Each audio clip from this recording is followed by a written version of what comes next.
abrir la Biblia y hablar de cualquiera de ellos que puedan traer fortaleza, que puedan traer ánimo y que puedan traer esperanza. La fortaleza, el ánimo y la esperanza son partes fundamentales en la vida del creyente. Y esas tres cosas son las que nos acompañan a nosotros todos los días de nuestra vida. Pero hay una cuarta que nos acompaña, y estas son las circunstancias. Las circunstancias siempre han venido para visitarnos en cualquier momento. Ellas no miran nuestro estado emocional, no miran nuestro estado espiritual, no miran nuestro estado económico, no miran nuestro estado familiar, no miran ninguna de esas cosas. Las circunstancias nos visitan en uno u otro momento.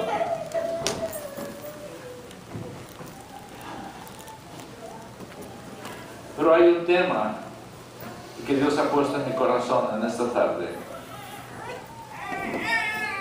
Y la única fórmula de poder sobrevivir y subsistir, sobreponernos, es echando uso de nuestra fe. La fe debe fortalecerse cada día en nuestro Señor Jesucristo, nuestro Salvador. Mi fe debe de fortalecerse en Él todos los días de mi vida. Mi fe debe ser fortalecida con poder, con el poder de la palabra, con el poder de la unción, el poder del Espíritu Santo, el poder de la presencia de Dios, el poder de la oración. Mi fe debe de ser fortalecida en los momentos aún que yo sienta como que la fe está para extinguirse. Porque la fe de algunos se extingue. Sencillo. Se pide algo y no se recibe y dice, ¿para qué pido? ¿Para qué tener fe? ¿Para qué confiar? ¿Para qué seguir esperando? ¿Para qué tener un Dios que no me oye? ¿Para qué tener un Dios que no me responde? ¿Para qué tener un Dios que no hace lo que yo quiero o lo que yo necesito? Pero no funciona de esa manera. La fe en nuestro Dios funciona de acuerdo a la voluntad de Él, a la voluntad que Él tiene, y en mi necesidad yo vengo a Él y le expreso, le presento mi necesidad y Él toma en cuenta, pero Él tiene una última decisión y muchas veces no es la que yo quiero, y eso es lo que a veces es controversial, que yo quisiera que Dios contestara todas mis peticiones. Y la Biblia lo dice, que si tuviéramos fe como un grano de mostaza, le diríamos a este monte, quítate de acá y pásate acá. Aleluya. Pero ¿qué pasa cuando Dios no nos contesta? En nuestra manera de creer. ¿Qué le decimos a Dios? ¿Te has burlado de mí? ¿Dejé de ser tu hijo? ¿Cómo me estás viendo ahora? ¿Qué vas a hacer ahora para que yo esté contento contigo? ¿Qué vas a hacer para que yo me vuelva a ti? Podemos entrar en una serie de circunstancias, conjeturas, como decimos algunas veces en una palabra muy conocida centroamericana, pirimiqueos. Nos empunchamos con el Señor. Es que tú no me contestas cuando yo te pregunto algo y cuando yo te necesito. Yo quiero leer unos versículos de la palabra del Señor. El apóstol Pablo, en cierta ocasión, se dio cuenta que él, a pesar de haber recibido a Cristo, a pesar de ser un fiel servidor de Cristo, predicador del Evangelio, plantador de iglesia, un misionero por excelencia, nadie pudo hacer mejor trabajo que Pablo. En su dureza de corazón, Dios usó esa dureza para poderlo convertir y usarlo como una punta de lanza en el Evangelio en el mejor tiempo. ¿Alguna vez vino a Dios y le dijo: Señor, ¿tú te has dado cuenta de la enfermedad que yo tengo? Yo soy un servidor tuyo, yo hago esto, hago lo que me pides, voy donde me dices, predico el Evangelio, las almas se convierten, planté esta y estas otras iglesias, voy para allá y oro por los enfermos y todo reciben lo que ellos necesitan, pero ¿qué pasa conmigo? Tengo una necesidad y yo he venido 3 veces a ti y te he dicho: Señor, mira mi necesidad, mira mi problema, arráncalo de mí, ya no lo aguanto, me está desesperando. Por supuesto que no era la esposa, ¿verdad? Y quede bien claro que Saulo de Tarso, por su nombre y por su trabajo que tenía con el gobierno y en el Sanedrín, no se había casado. Probablemente era eunuco de nacimiento, probablemente, un día lo voy a preguntar cuando lo vea, cómo él aconsejó tanto a los matrimonios sin tener la experiencia de ser casado. Pero el aguijón no era su esposa. Para algunos su esposa es el aguijón, ¿no? Es mejor que no diga nada, porque él la tiene con usted.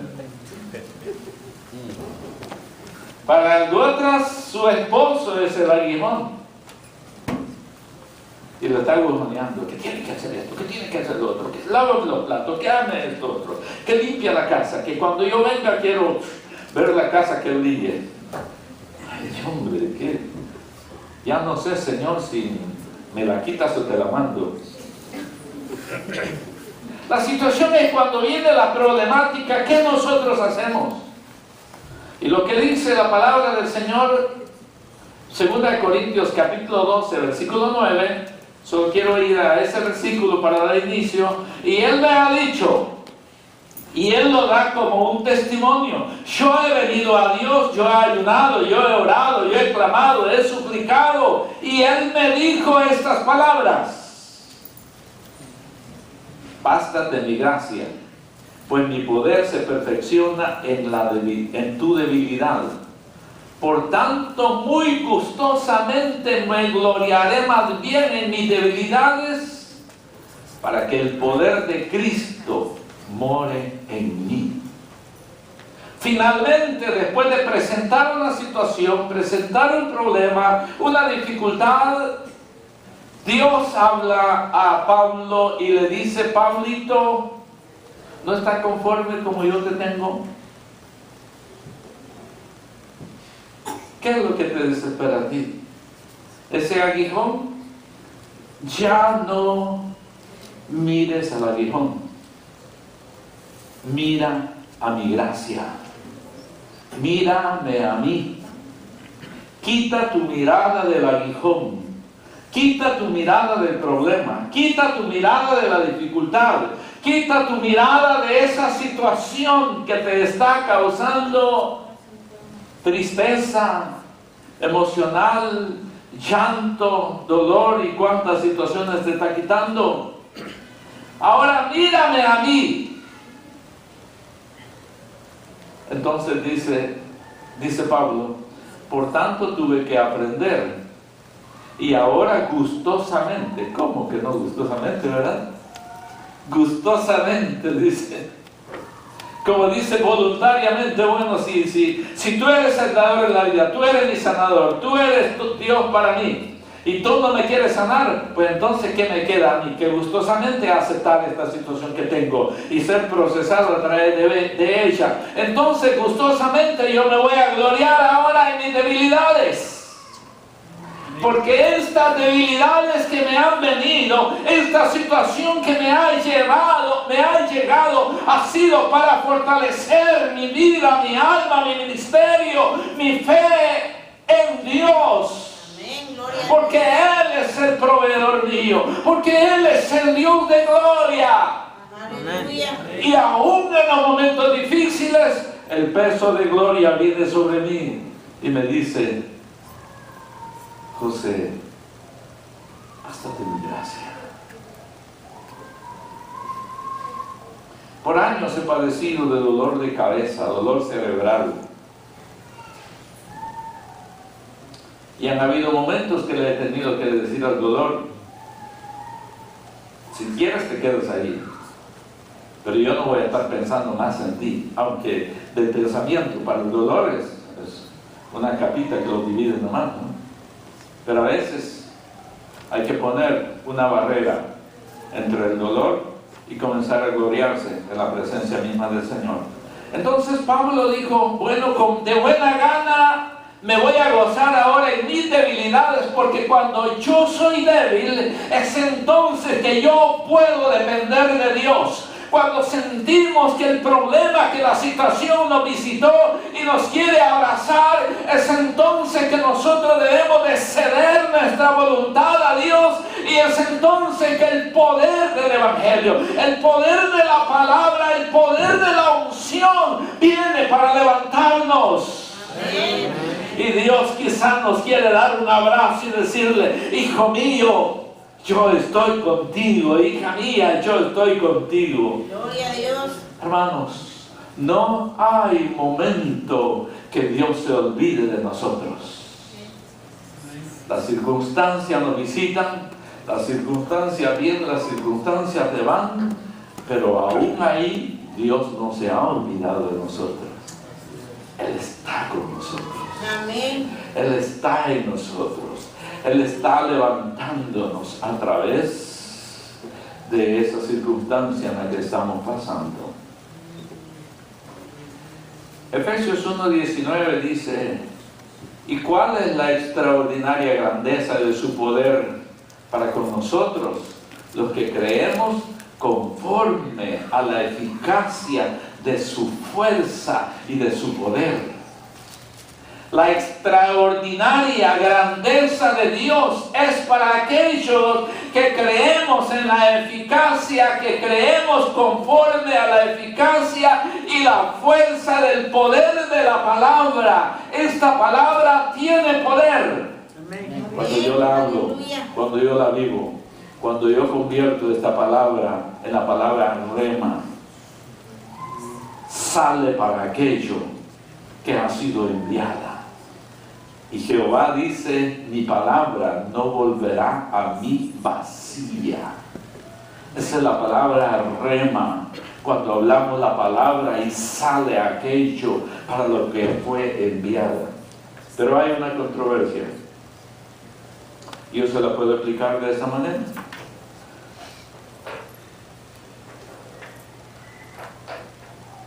Nuestros hermanos Méndez están pasando por la ausencia de uno de sus seres queridos. La Iglesia de Restauración estamos pasando por esa misma ausencia.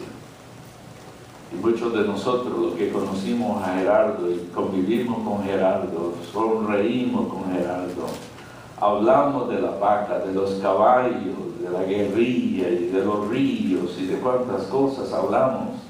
Nos pasamos horas hablando de esas cosas.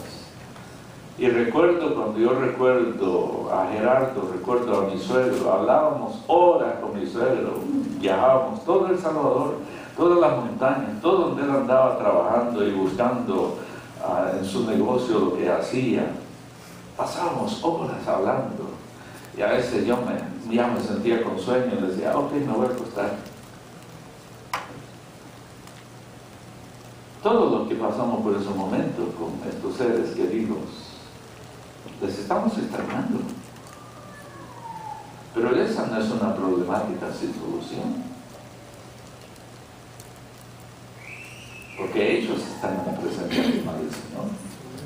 Nosotros estamos en la presencia del Señor, solo que el cuerpo nos detiene y nos detiene, y aunque quisiéramos elevarnos, el peso del cuerpo nos detiene, ¿verdad?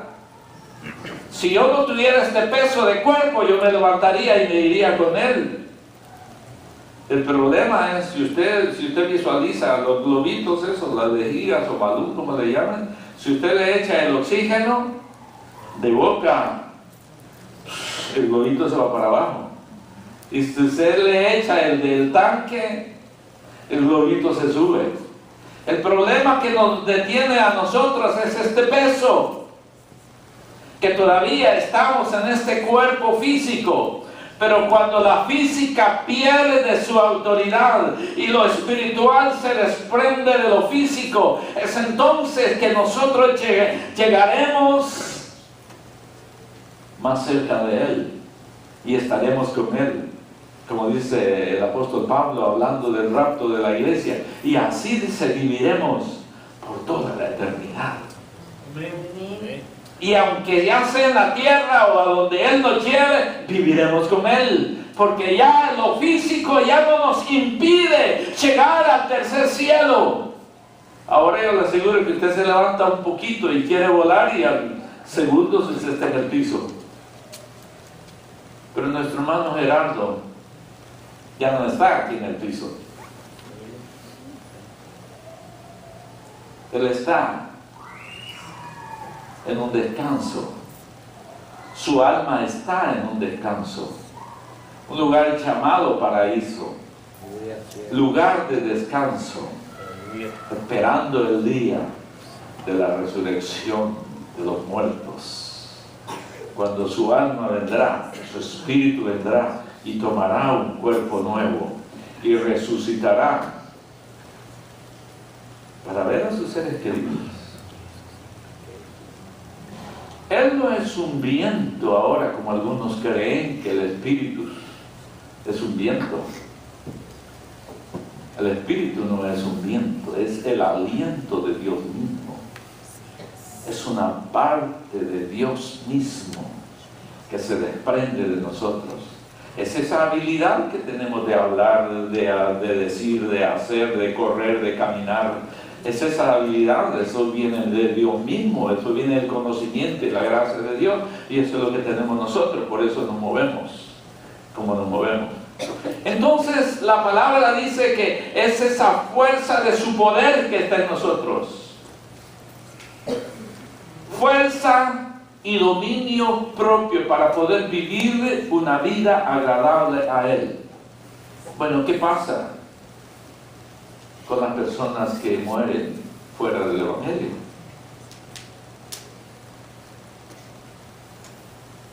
¿Qué testimonio podemos nosotros darle a ellas? Leíamos esta mañana lo de Marcos 16. Dice, id y predicad el Evangelio a toda criatura. El que creyere y fuera bautizado será salvo, mas el que no creyere será condenado. Y condenado, la palabra del griego condenación quiere decir separación de Dios. No verá a Dios, no escuchará a Dios, no podrá hablar más con Dios, hará una oración, Dios no la escuchará porque Dios no escucha, porque ya es un lugar donde Dios le dio la oportunidad a la persona y murió sin creer en el Evangelio. Esa persona perdió la gran oportunidad de vivir eternamente con el Señor, aunque vivirá eternamente todavía, pero fuera del Señor, fuera de la presencia de Dios, en un lugar de tormento, lugar de aflicción, lugar de dolor, lugar de oscuridad, de lo que sea, es un lugar fuera de Dios. Pero aquel que creyera, dice, en el Evangelio, que recibiera a Jesús como su Salvador, este será salvo. Entonces, la situación es tan fácil como decir, yo quiero ser salvo, yo no quiero condenarme. Es tan fácil. Nosotros tenemos el poder en la palabra. Dice la palabra de Dios que el poder está en la lengua nuestra. O sea que el poder de las palabras que yo hablo son vida o son muerte. Si yo pronuncio muerte, yo tengo muerte. Si yo pronuncio vida, yo tengo vida. Por lo tanto, el Señor está respaldando cuando queremos y decimos sí a la verdad del Evangelio. El Evangelio es buenas nuevas de salvación y es poder vivir en una vida en paz con Dios. no que los creyentes no vayamos a morir. Está establecido que los hombres mueran una vez y después venga el juicio, pero los que hemos creído en el Señor, dice el apóstol Pablo, que seremos transformados, seremos resucitados. Si vivimos, seremos transformados en un abrir y cerrar de ojos, y así iremos para estar con el Señor. Este cuerpo, aunque se desvanezca, va a haber un día que se va a levantar cuando venga el Espíritu de Dios y dé la orden que mi espíritu regrese a tomar un cuerpo. Aleluya, gloria a Dios. Un cuerpo espiritual, pero un cuerpo con capacidades de actuar, de hablar, de caminar y de visualización, ya que vestiremos un cuerpo espiritual como el de Jesús en el monte de la transfiguración. Por supuesto, eso es un estudio muy importante, poder ver a Jesús en el monte de la transfiguración. Él fue transfigurado, tomó una nueva apariencia, pero era siempre Jesús. Sus discípulos lo conocieron siempre, pero los discípulos conocieron a Moisés y conocieron a Elías, lo conocieron y vieron y se dieron cuenta quiénes eran los que estaban allí. Eso quiere decir que hay un grado de conocimiento aún entre el ser humano y los seres espirituales. Hay un grado de conocimiento. Ahora, hermanos, hay otro versículo que quiero leer, Efesios 3:20. Dice: y aquel que es poderoso para hacer todo mucho más abundante de lo que pedimos o entendemos, según el poder que obra en nosotros. Y 6:10, por lo demás, fortaleceos en el Señor y en el poder de su fuerza, porque mi poder se perfecciona en tus debilidades. ¿Cuáles son mis debilidades? El llanto. Mi llanto es una debilidad. Si yo he llorado a Gerardo como un amigo, un pastor, un hermano, y ahora sus hijos, ¿por qué no lo pueden hacer? Esta es una debilidad física.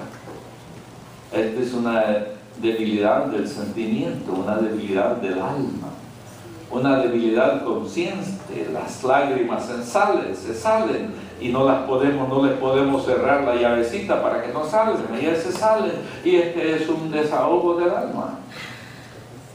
Lloramos, pero estamos desahogando nuestro ser interior cuando está sufriendo por la pérdida de un ser querido.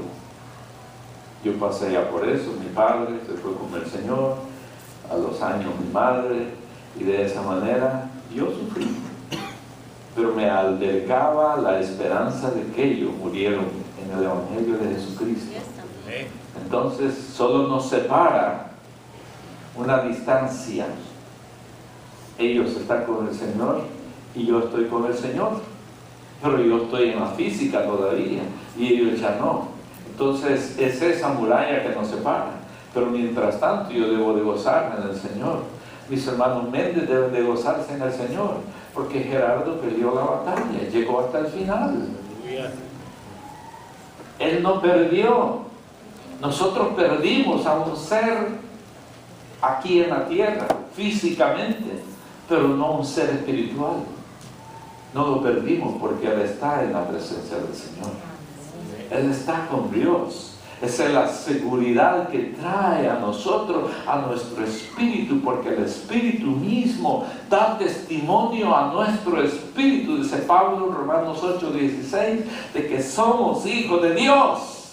Aleluya. Y si usted pregunta en esta hora al Espíritu Santo y le dice: ¿a poco yo soy hijo de Dios?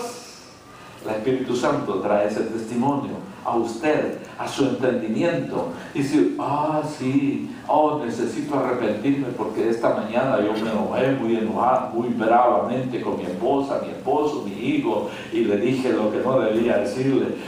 Vaya y pida perdón, y usted reanude esa vivencia con el poder de la palabra y el poder del Espíritu Santo. Hermano mío, entonces, si el Espíritu de Dios nos da testimonio de que somos salvos, ¿de qué preocuparnos? Yo siempre he dicho, y lo sigo diciendo, el día de mi partida va a ser el día más feliz. Lo siento por los que se quedan. Ellos van a sufrir mi ausencia, aunque algunos van a gozar mi ausencia. Qué bueno que se fue el regañón. Qué bueno que se fue el acicate, porque para algunos soy el acicate. Qué bueno que no lo vamos a oír más.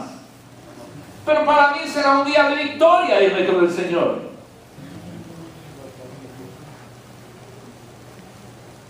¿Y para usted? Ay, se murió el pastor, qué bueno. Oramos para que resucite, pues. ¿Sí? No.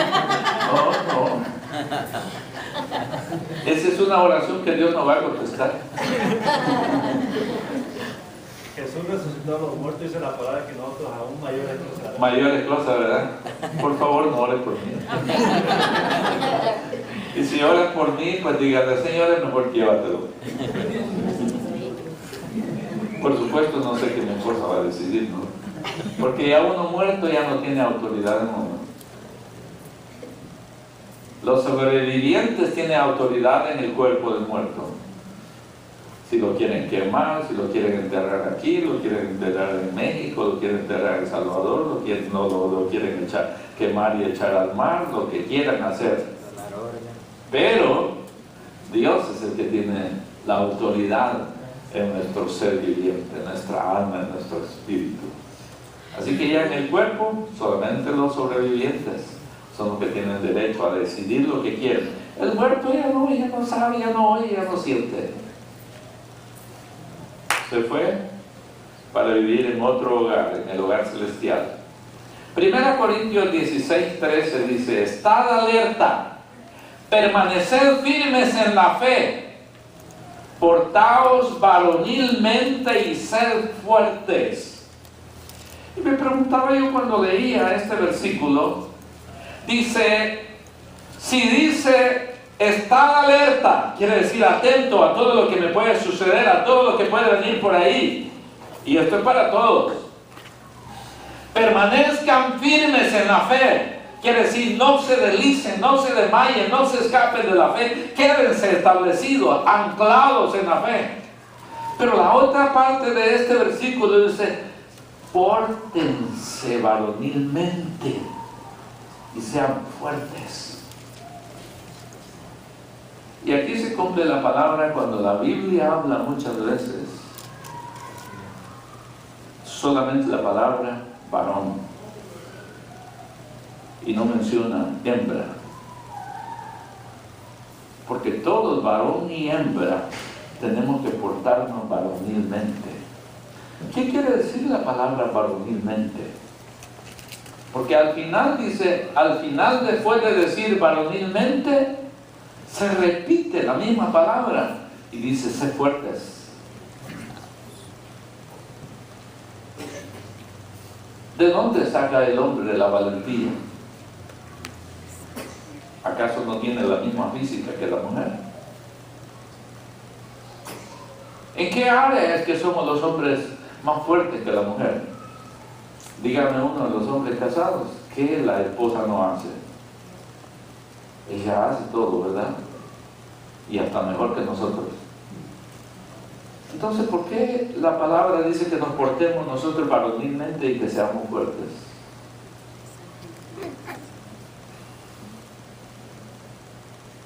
Porque el sacerdocio no se nos ha sido quitado.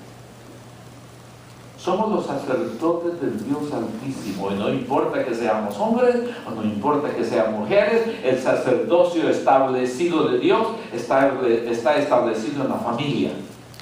Está establecido tanto en el hombre como en la mujer. Y la palabra varonil quiere decir fortaleza que viene de Dios.